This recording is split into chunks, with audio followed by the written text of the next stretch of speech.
सामान्य आदमी वह व्यक्ति होता है जो समाज की भीड़ में एक आम चेहरा होता है। न कोई विशेष पहचान, न कोई विशेष अधिकार और न ही कोई विशेष मंच। वह सुबह सूरज के उगने से पहले उठता है, अपने परिवार के लिए 2 वक्त की रोटी कमाने की चिंता में डूबा रहता है और जीवन की छोटी छोटी खुशियों में अपने सपनों को छिपा लेता है। उसका जीवन संघर्षों से भरा होता है, लेकिन वह अपने दुखों की प्रदर्शनी नहीं लगाता। सामान्य आदमी ईमानदारी से जीता है, कठिन परिस्थितियों को सहता है और फिर भी दूसरों के लिए मुस्कुराने की कोशिश करता है। वह रेल में धक्के खाता है, बस में घंटों खड़ा रहता है और ऑफिस जाकर दिन भर काम करता है। फिर शाम को थका हारा घर लौटता है, जहां उसे अपने बच्चों की मुस्कान में जीवन का सार दिखाई देता है। उसकी महत्वाकांक्षाएं बहुत बड़ी नहीं होती। वह चाहता है कि उसके बच्चे उससे बेहतर जीवन जिएं। वह चाहता है कि परिवार में सुख शांति बनी रहे और समाज में उसका आदर हो। सामान्य आदमी अक्सर अदृश्य रहता है। समाज उसे तब याद करता है जब कोई आंदोलन करना हो, चुनाव में वोट चाहिए हो या किसी रिपोर्ट में जनता शब्द जोड़ना हो। परंतु यही सामान्य आदमी देश की रीढ़ की हड्डी है। चाहे वह किसान हो जो खेत में पसीना बहा रहा हो, मजदूर हो जो ईंट गारा ढो रहा हो या क्लर्क हो जो फाइलों में उलझा बैठा है। वह देश की अर्थव्यवस्था को खामोशी से संभालता है। उसके श्रम से शहर और गांव चलते हैं, परंतु उसके हिस्से में प्रशंसा नहीं, केवल कर्तव्य आता है। वह जीवन भर टैक्स देता है, कानून का पालन करता है, कभी आंदोलन नहीं करता, न ही अधिकारों के लिए लड़ता है। वह मानता है कि यही उसकी किस्मत है और शायद यही उसका धर्म भी। सामान्य आदमी अपने सपनों को तर्क और जिम्मेदारियों के तराजू में तौलता है। वह जानता है कि हर ख्वाब पूरा नहीं होगा, लेकिन फिर भी वह सपने देखता है। वह सोचता है कि कभी अपना छोटा सा घर होगा, कभी पूरे परिवार को घुमाने ले जाएगा, कभी बच्चों को अच्छे स्कूल में पढ़ाएगा और कभी अपनी पत्नी को आराम देगा। पर यह सब कभी में ही रह जाता है, क्योंकि आज उसे फिर सुबह 6 बजे उठकर काम पर जाना है। उसकी पूरी जिंदगी आज और कल के बीच झूलती रहती है। सामान्य आदमी न्यायालयों में वर्षों केस लड़ता है, अस्पतालों में लंबी कतार में खड़ा रहता है और बच्चों के दाखिले के लिए घंटों फॉर्म भरता है। वह हर तंत्र पर भरोसा करता है, फिर चाहे वह सरकार हो, शिक्षा व्यवस्था हो या कानून। लेकिन जब ये तंत्र उसे धोखा देते हैं, तब भी वह बगावत नहीं करता। वह चुपचाप फिर से कोशिश करता है। उसमें सहनशीलता की अद्भुत क्षमता होती है, जो किसी तपस्वी से कम नहीं। सामान्य आदमी का जीवन भले ही नाटकीय न हो, पर उसमें करुणा, प्रेम और संघर्ष की महान गाथाएं छिपी होती हैं। वह हर दिन अपनी सीमाओं को लांघता है, हर दिन स्वयं को साबित करता है और हर दिन अपने परिवार के लिए अपना सब कुछ न्योछावर करता है। वह कभी अपने लिए नहीं जीता। उसका अस्तित्व दूसरों की सेवा और जिम्मेदारियों में समर्पित रहता है। यही साधारणता उसकी महानता है। स्वामी विवेकानंद जी कहते हैं, सामान्य आदमी कोई बड़ी हस्ती नहीं होता, न ही उसके पास कोई बड़ा मंच होता है जहां वह अपनी बातें कह सके। लेकिन उसके भीतर भावनाओं का जो समुंदर होता है, उसे समझ पाना आसान नहीं होता। वह बाहर से जितना शांत, स्थिर और साधारण लगता है, भीतर से उतना ही कोमल, संवेदनशील और भावनाओं से भरा होता है।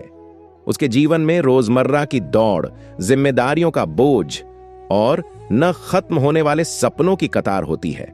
लेकिन फिर भी वह मुस्कुराता है, हंसता है और दूसरों के लिए जीता है।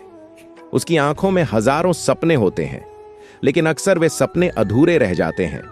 कभी बच्चों की फीस के आगे, कभी दवाइयों की कीमत के सामने और कभी किराए के मकान की सीमाओं में।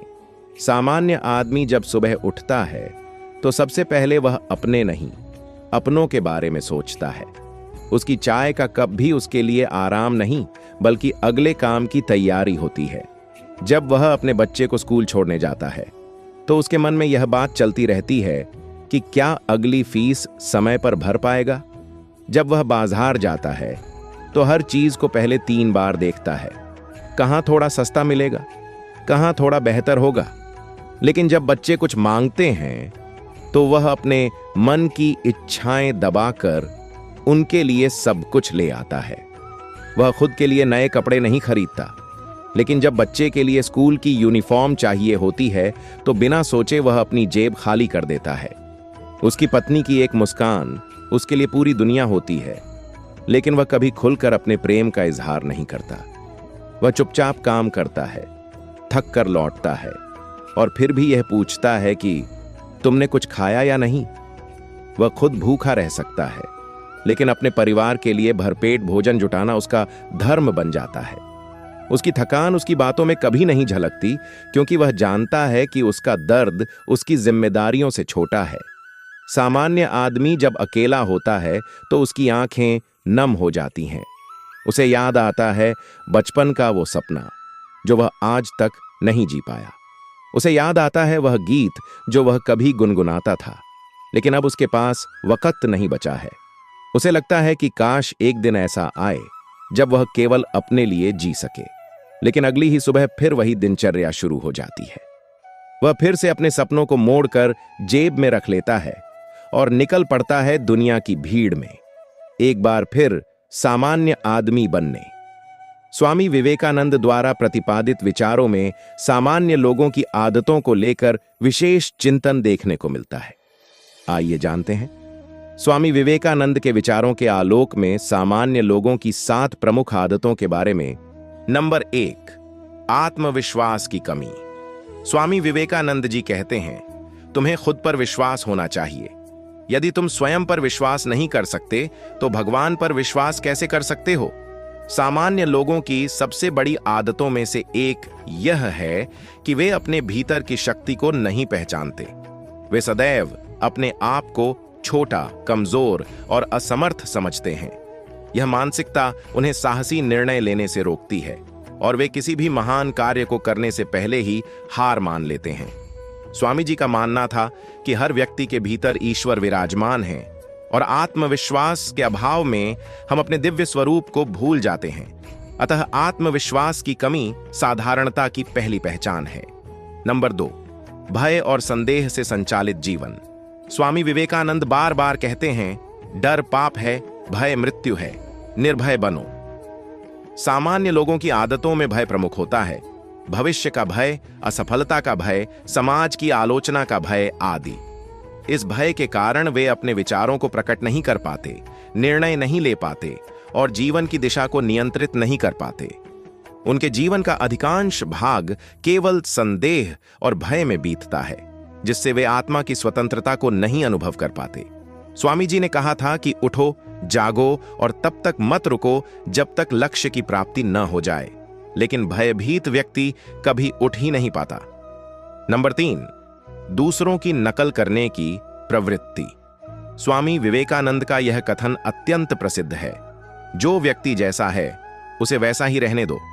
प्रत्येक व्यक्ति की अपनी एक अलग शक्ति होती है, परंतु सामान्य व्यक्ति सदैव दूसरों को देखकर चलता है। वे अपने स्वभाव, गुण और आत्मा की आवाज को न सुनकर समाज, परिवार या मित्रों की अपेक्षाओं के अनुसार स्वयं को ढालते हैं। यह नकल की प्रवृत्ति आत्मिक पतन की ओर ले जाती है। समाज में यह प्रवृत्ति इतनी गहरी है कि लोग अपनी असलियत को कभी जान ही नहीं पाते। स्वामी जी ने कहा कि व्यक्ति को स्वयं पर ध्यान केंद्रित कर अपना विशिष्ट मार्ग खोजना चाहिए। केवल तभी वह महान बन सकता है। नंबर 4, आलस्य और कार्य के प्रति उदासीनता। स्वामी विवेकानंद ने कहा, जिसमें श्रम करने का उत्साह नहीं, वह जीवन में कुछ भी महान प्राप्त नहीं कर सकता। सामान्य लोगों में यह आदत देखने को मिलती है कि वे किसी भी कार्य को कल पर टालते हैं। उनके पास इच्छाएं तो बहुत होती हैं, परंतु क्रियाशीलता नहीं होती। वे सोचते हैं कि समय आएगा तब करेंगे, लेकिन वह समय कभी नहीं आता। यह आलस्य केवल शारीरिक नहीं होता, बल्कि मानसिक और आत्मिक आलस्य भी होता है।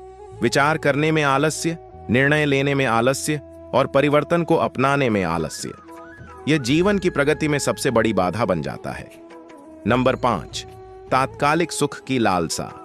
स्वामी विवेकानंद ने युवाओं को दीर्घकालिक दृष्टिकोण अपनाने का आग्रह किया। उन्होंने कहा कि महान कार्यों को करने के लिए त्याग की आवश्यकता होती है, परंतु सामान्य लोग छोटे छोटे सुखों आराम और सुविधा में ही खो जाते हैं।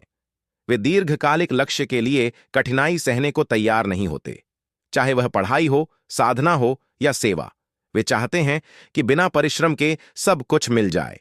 यह लालसा उन्हें आत्मविकास के मार्ग से भटका देती है। वे जीवन के उद्देश्य को भूलकर केवल भोजन, मनोरंजन और शारीरिक सुख में मग्न रहते हैं। नंबर 6.9 आत्मनिरीक्षण की कमी। स्वामी विवेकानंद ने आत्मचिंतन को जीवन का अनिवार्य अंग बताया। उन्होंने कहा कि हर दिन स्वयं से पूछो, मैं क्या कर रहा हूं? मेरा जीवन किस दिशा में जा रहा है? सामान्य लोगों की एक आदत यह भी होती है कि वे आत्मनिरीक्षण नहीं करते। वे अपने विचारों, भावनाओं एवं कर्मों पर ध्यान नहीं देते। वे बाहरी दुनिया में इतने व्यस्त रहते हैं कि भीतर की दुनिया से कट जाते हैं। इस कारण उनके जीवन में कोई स्पष्ट दिशा नहीं होती। बिना आत्मनिरीक्षण के व्यक्ति कभी भी अपनी गलतियों को नहीं समझ पाता और न ही उन्हें सुधार सकता है। नंबर 7 आध्यात्मिक जड़ता और ईश्वर से दूरी। स्वामी विवेकानंद का संपूर्ण जीवन अध्यात्म पर आधारित था। वे मानते थे कि ईश्वर की अनुभूति ही जीवन का अंतिम लक्ष्य है।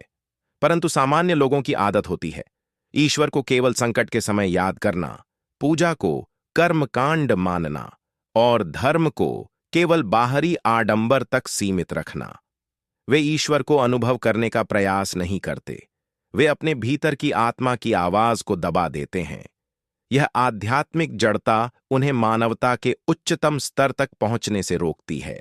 इसी तरह और भी मोटिवेशनल वीडियो देखने के लिए चैनल को लाइक करें, शेयर करें और सब्सक्राइब करें और बेल आइकन को जरूर प्रेस करें ताकि नए वीडियो का नोटिफिकेशन आपको मिलता रहे। धन्यवाद।